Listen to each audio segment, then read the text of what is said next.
is it? No. It's your new pet. Come on, Bonnie, be a good dog.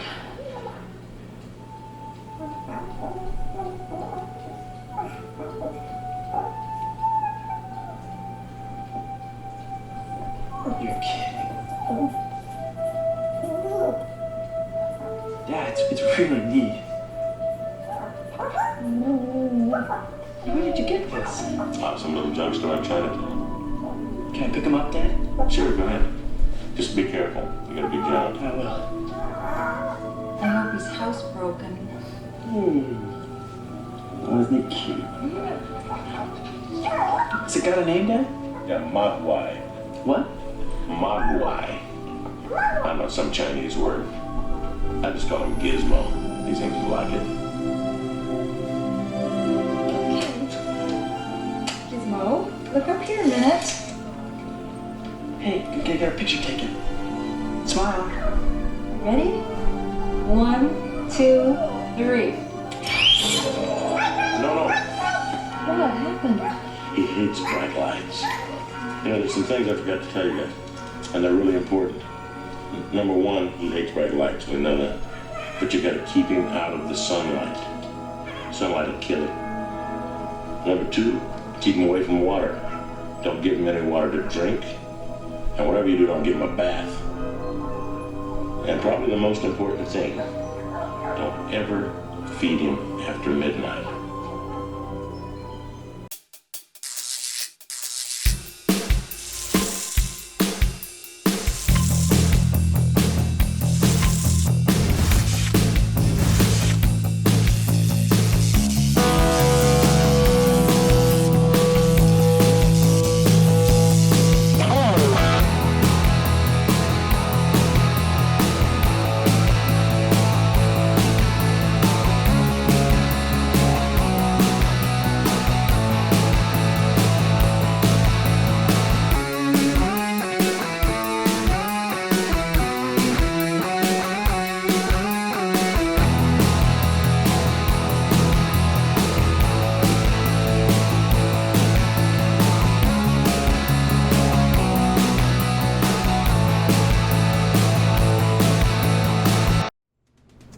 What's going on, ladies and gents? It's Cyberland coming back with another film review. And this time we're delving into... it's kind of like people will say this is a comedy. And to this day, I don't know where it was considered a comedy when I watched it. I never found anything in it to be funny. I just found it to be scary. To me, I always felt this film was more of a horror film, but, you know, it is what it is.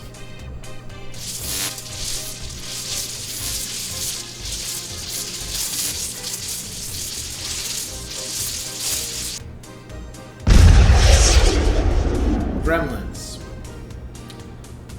So Gremlins, I had the VHS of it, and I remember the box, what it looked like. And the tape was different. The tape was black, but the back end of it was kind of like this brownish color. It was different from the other tapes I had VHS as a kid.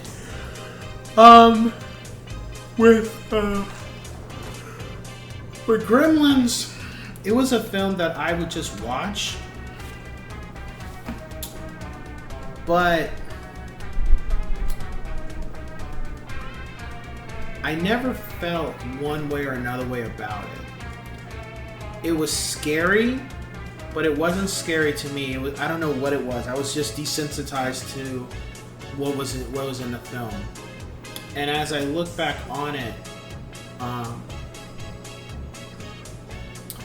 don't know if this film could actually be released today and not have the rating and not have the rated R rating. There were so many things in this film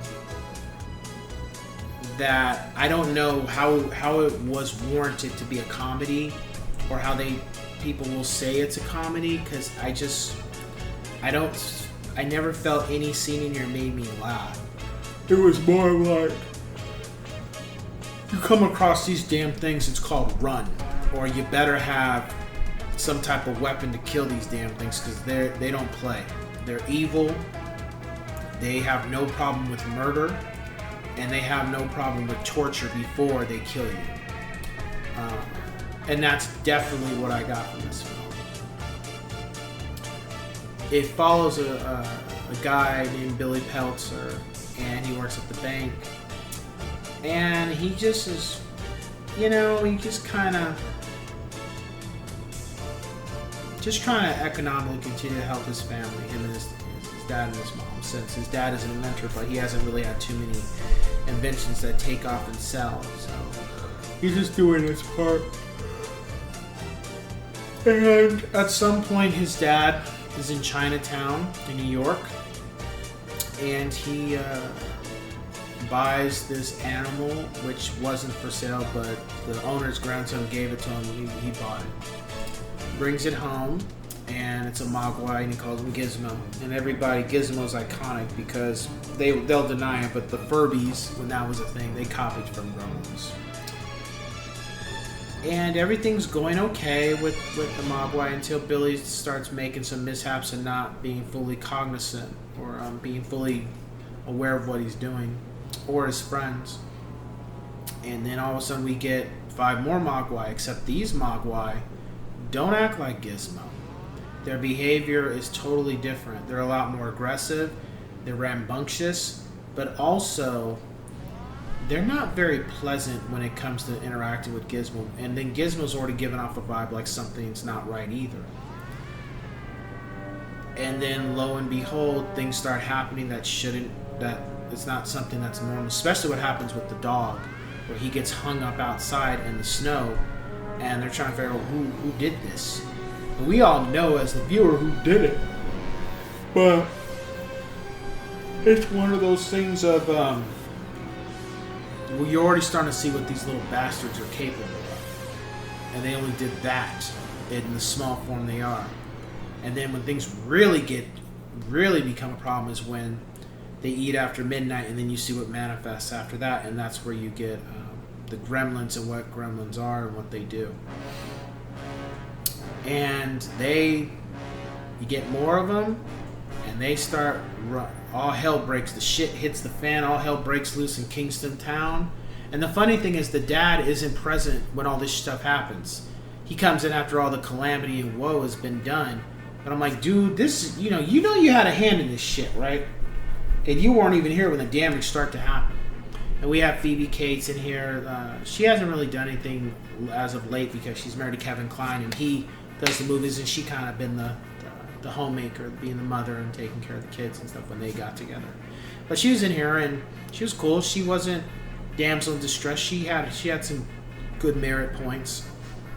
Now, the thing about Gremlins that I found out, I don't think Spielberg directed this. No, he didn't direct this, but he had a hand in it getting made and stuff. But the thing I found out was that this film, and another film I'll review at one point, this film and The Temple of Doom is the reason why we have the PG-13 rating. Before this film came out, we had G, PG, and rated R, and then X. And X was never a thing because that never ended up in the theater. And this film got reviewed in the same Temple of Doom, and they were like, it's not rated R, but it's not PG, so that's where the PG-13 thing came on. And what's funny is, since the PG-13 came into fruition, I've noticed that I see a lot of films that it's like PG-13 just replaced PG. I don't see too many films that have a PG. They just go G, PG-13, or rated R. And then the funny thing is, a lot of films that are PG-13, or a lot of films that should be rated R, they take out curse words to make it PG-13, but everything that makes it rated R is still there. It's like, who the hell is that's a whole nother topic. Personally, with the amount of kills in this film, the way people are killed, I would have said this film really should have been rated R. If this film had come out today, it would have been rated R. Also, this film that come out today probably wouldn't have been made anyway, because there's so many people would have said a lot of things in this film are racist and, oh, it's insulting this, and that. And I'm like, nobody said these things look like this, or nobody said this or that. That's your idea of what they represent when that's clearly not the case.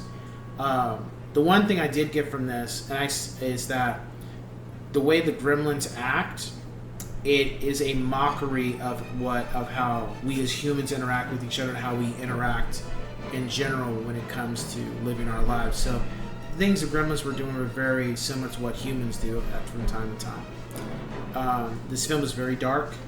This film is very unapologetic. There's no... I don't feel there was a message behind it outside of what I mentioned about, the commercialization of how we like to do things for ourselves. However, well, not however, but I think that was the biggest thing, that, making bad choices have dire consequences. My rating for the film is a 10 out of 10 yes sirs. Gremlins is a classic. It's a Christmas movie, but is this something you want to watch during Christmas? It's almost like I'd rather watch this shit during Halloween, just because what's going on in this film, these things. And the film, I mean, I was never scared by the film, but I remember when I let my youngest boy watch it, he said it was kind of scary, but he watched it. But I feel Gremlins was very scary for its time, and I also feel that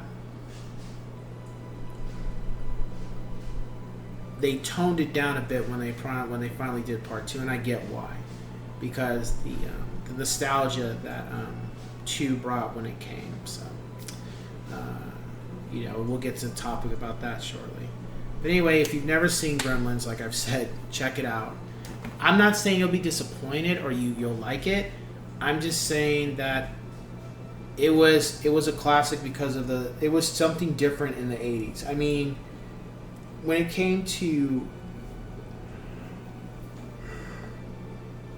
puppeteering and such, I'd say the biggest things of the 80s was probably E.T., and then you got Gremlins after that. When it came to the whole sci-fi puppeteering type of something irregular, something that stood out of place. So anyway, that being said, I will catch you guys on the next one. Take care.